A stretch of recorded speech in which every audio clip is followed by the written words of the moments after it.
Tiwari sir के channel में आप सबका हार्दिक अभिनंदन और स्वागत है। आशा करते हैं आप लोग अच्छे होंगे। आज हम लोग पढ़ते हैं ट्रिग्नोमेट्री अर्थात त्रिकोणमिति अर्थात ट्रिग्नोमेट्री पढ़ते हैं। ट्रिग्नोमेट्री बहुत ही आसान विषय है और इसको अगर फॉर्मूला का अच्छे से समझ जाते हैं तो बस इसका जितना भी प्रॉब्लम है आसानी से इसको सॉल्व कर सकते हैं। पहले हम लोग पढ़ते हैं त्रिकोणमिति में है, पहले पढ़ता है कोण मापने की विभिन्न इकाइयाँ। कोण त्रिकोणमिति कोण ही है उसमें, इसलिए कोण को मापने के लिए दो इकाई यहाँ पर है मेंशन किया गया है, इसको ध्यान से देखिए।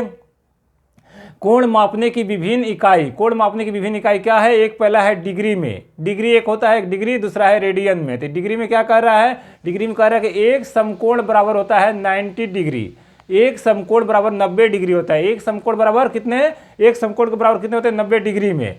दूसरे जो है आपका एक समकोण बराबर, एक समकोण अगर लिखा हुआ है one right angle equal to 90 degree होता है, one right angle equal to 90 degree होता है, एक समकोण बराबर 90 डिग्री होता है। ये पहला हुआ। दूसरा कह रहा है रेडियन में, रेडियन में क्या कर रहा है? अभी कोण मापने की ही इकाई है, रेडियन भी कोण मापने की इकाई है। इसे लिखते हैं सी, छोटा सा सी लिख देते हैं इसके ऊपर, पाई सी अर्थात पाई रेडियन हो गया, सी मीन्स रेडियन होता है, यानी रेडियन में पाई रेडियन बराबर होता है, पाई रेडियन बराबर होता है 180 डिग्री होता है, पाई रेडियन बराबर 180 डिग्री। तो अगर आपको डिग्री से रेडियन में चेंज करना है, रेडियन से डिग्री में चेंज करना है, ये दोनों फार्मूला से आप आसानी से चेंज कर सकते हैं। जितने भी प्रॉब्लम होंगे रेडियन को डिग्री में चेंज करिए, चाहे रेडियन को डिग्री में चेंज करिए, किसी भी चेंज करने के लिए अगर होंगे दोनों में से कोई भी आसानी से चेंज कर सकते हैं। डिग्री में अगर पूछेगा तो pi radian equal to 180 degree हो गया और वन समकोण इक्वल टू हो गया 90 डिग्री। ठीक है, ये दोनों चीजें हैं कोण मापने की, दो ही इकाई है, एक डिग्री है एक रेडियन है, एक डिग्री एक रेडियन बस। और दूसरा उसके बाद देखिए ये राइट एंगल ट्रायंगल को देखिए, ये एक राइट एंगल ट्रायंगल है, इसको ये क्या बोलते हैं पाइथागोरस के द्वारा भी यहाँ पर बताया गया है, इसलिए इसको पहले सबसे पहले त्रिकोणमिति के जनक पाइथागोरस को भी माना जाता है। तो पाइथागोरस के द्वारा ये बनाया हुआ समकोण त्रिभुज है, इस चीज़ पर ध्यान देना है। समकोण त्रिभुज में ध्यान दीजिए क्या है, पहले आधार है, भुजा का नाम है आधार, नीचे जो है आधार है, उसके बाद फिर ये लंब है, लंब और ये कर्ण है, तीन इसके जो अलग अलग नाम है भुजाओं के, आधार लंब और कर्ण, आधार लंब और कर्ण। और आपको यहाँ पर जो कोण बी जो है 90 डिग्री का हुआ, कोण बी 90 डिग्री हुआ, जबकि जैसे कि हम लोग जानते हैं कि त्रिभुज के तीनों कोणों का योग 180 डिग्री होता है, त्रिभुज के तीनों कोणों का 180 डिग्री हो गया। तो एक कोण यदि एंगल बी यदि 90 डिग्री है तो ये दोनों कोणों का योग होगा 90 डिग्री, ये दोनों कोणों का योग 90 डिग्री, यानी पहला यदि कोण एंगल ए यदि थीटा है तो ये क्या होगा 90 डिग्री माइनस थीटा हो जाएगा, थीटा ये थीटा है तो ये 90 डिग्री माइनस थीटा होगा। इस तरह से ये त्रिभुज के तीनों कोण हो गए। अब इस कोणों को ध्यान से देखिए, समझिए क्या कह रहा है।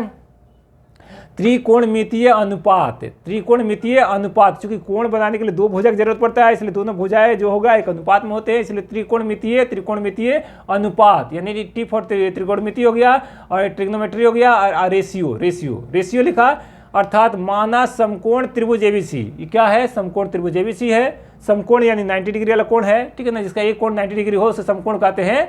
जिस त्रिभुज का एक कोण 90 डिग्री उसको समकोण कहते हैं, और जो दो कोण बच जाएंगे वो भी 90 डिग्री होंगे, दोनों कोण का योग, तो इसलिए टोटल 180 डिग्री होते हैं। तो माना समकोण त्रिभुज एबीसी में कोण बी जो है, एंगल बी जो है, एंगल बी ये कितना डिग्री का है? 90 डिग्री का है। एंगल बी 90 डिग्री का है तथा एंगल ए को क्या मान लिया गया? थीटा। एंगल ए क्या है? हमारा थीटा है, एंगल ए थीटा है, कोई भी कोण हो सकता है यहाँ पर, ठीक है।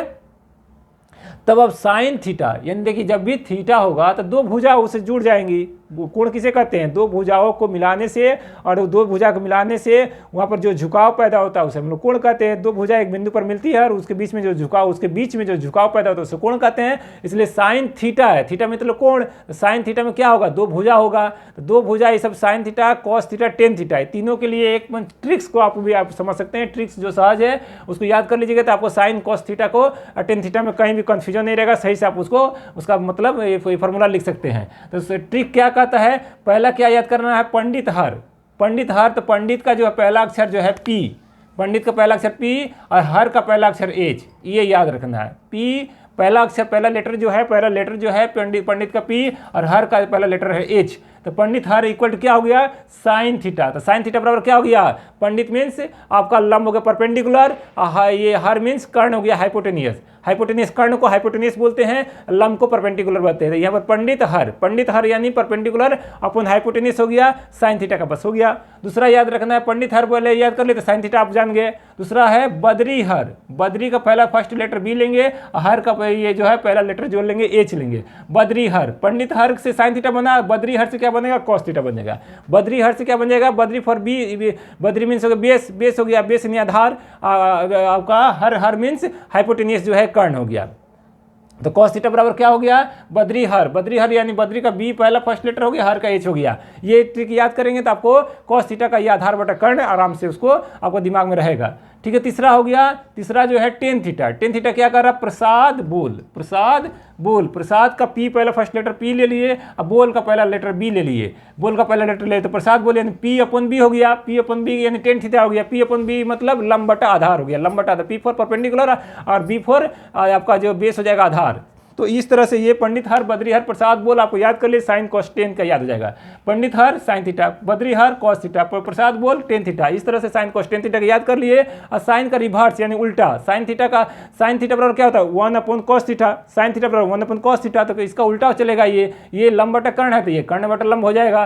कॉस थीटा को, कॉस थीटा बराबर क्या होता है, 1 सेक थीटा, कॉस थीटा बराबर 1 सेक थीटा, सेक थीटा बराबर क्या हो, उसका उल्टा हो जाएगा, कर्ण बटा आधार हो जाएगा। टेन थीटा बराबर क्या होता है, 1 कॉट थीटा, 1 कॉट थीटा होता है, तो कॉट थीटा बराबर इसका उल्टा हो जाएगा यानी आधार बटा लंब हो जाएगा, आधार बटा लंब हो जाएगा। इसलिए साइन कोस टेन और कोसेक सेक टेकॉट का हम लोग आराम से निकाल सकते हैं।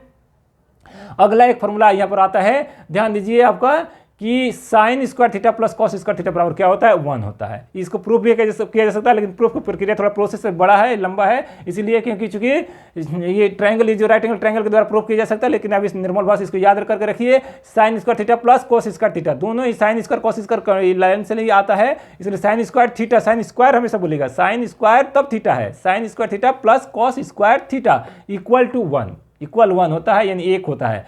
Sign square theta plus cos square theta बराबर 1 हुआ, एक ये फॉर्मूला होता है। दूसरा होता है 1 plus tan square theta, 1 plus tan square theta बराबर हो गया sec square theta, 1 plus tan square theta, 1 plus tan square theta equal to sec square theta हो गया, सेक स्क्वायर थीटा हो गया। और बचा क्या, 1 plus cot square theta, 1 plus cot square theta equal to cosec square theta, 1 plus cot square theta equal to cosec square theta. ये तीनों formula को अगर याद करके रखते हैं तो ये फॉर्मूला से रिलेटेड जितने भी प्रॉब्लम है इसको आराम से बना सकते हैं।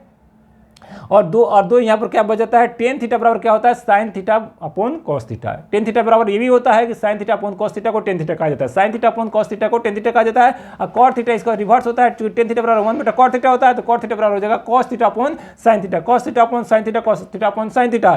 तो ये सभी जो त्रिकोणमिति के कुछ फॉर्मूला को हम लोग पढ़े समझे। राइट एंगल ट्रायंगल को हमेशा फॉलो करना है कि सारे जो फॉर्मूला यहीं से निकल कर आते हैं, सारे फॉर्मूला कहाँ से निकल कर आते हैं, राइट एंगल ट्रायंगल यानी समकोण त्रिभुज से ही सारे फॉर्मूला निकल कर आते हैं। इसलिए इस चीज को हमेशा फिगर को ध्यान दीजिए, फिगर बनाते हुए प्रॉब्लम को सॉल्व करिए।